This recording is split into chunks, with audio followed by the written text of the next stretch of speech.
Bookbuzz is the perfect name for it because I think everyone would agree, there is definitely a buzz about books when it's at Bookbuzz time. So as soon as they've chosen a book, they want to know when they're going to arrive, and they will pester us non-stop until they are in their hands. We had a bunch of Year 6 come and walk around, I think this time last week actually, and always a big point we say is, at this school we do Bookbuzz. When I came to Year 7, I knew 2 people from my primary.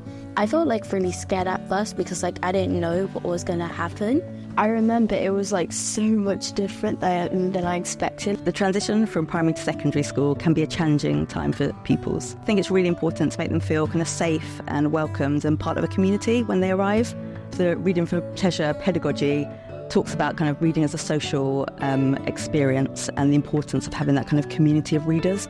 And so Bookbuzz really helps us to do that. We can have conversations that are just about, oh, what chapter are you on?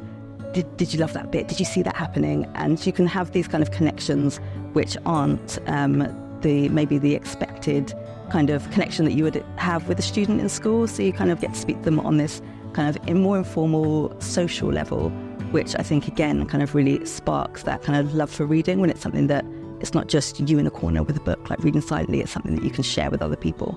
We're still showing them that we really value reading, and we want to kind of give them a gift that will help them to kind of nurture that reading for pleasure in themselves. We obviously live in a day and age now where we have 15-second videos, whether on YouTube, TikTok, Snapchat, Instagram. So the ability to sit down and read something that could potentially take hours isn't always a keen interest for quite a lot of young people. The importance is to latch onto that interest. I'm a very slow reader, but I feel once I get into a book, I'm quite confident with it, as long as I like it. I read a lot of graphic novels. If it's anime or something, or if it's a show that I've watched, I'll read it. What I really liked about this year's selection of book was how diverse the selection of books were. So you had books about real life. We had fact books about animals, you had books about football, you had horror, you had fantasy. Because we've been running Bookbuzz for quite a few years now, it's always kind of planned into our kind of curriculum time. So we'll take a lesson, which will be the Bookbuzz lesson. We'll show the video, which is really helpful to give the kids a little taste of what the books are about. But also I think it's really lovely for them to see the authors and see all the different kinds of people that write books. The launch pack is really user-friendly. To have the taster box of books so the kids can actually have a look at them makes such a huge difference. You had a little, it looks like a bookmark, and you got to look through the books, see which one you wanted. Some kids will tick every book on the bookmark. And I chose that one because I saw the film and the cover looked really good. I really like AI stuff, so I pick Our Sister again. I always judge a book by the cover, and most of them, they were very bright. I'll read it and see how it goes. And I was well, this is actually way better than I thought because it has a completely different meaning to it.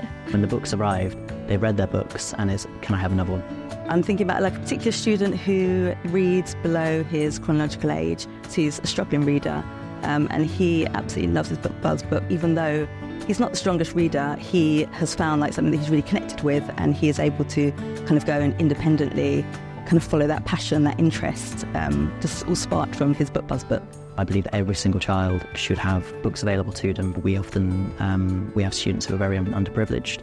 Not all of them necessarily have a book, so to be able to have their own book for the first time is not, I don't want to use a cliche, but I think it's quite a magical moment. It's so important for them to actually have ownership. This is my book, and someone else's. It's not the library's book.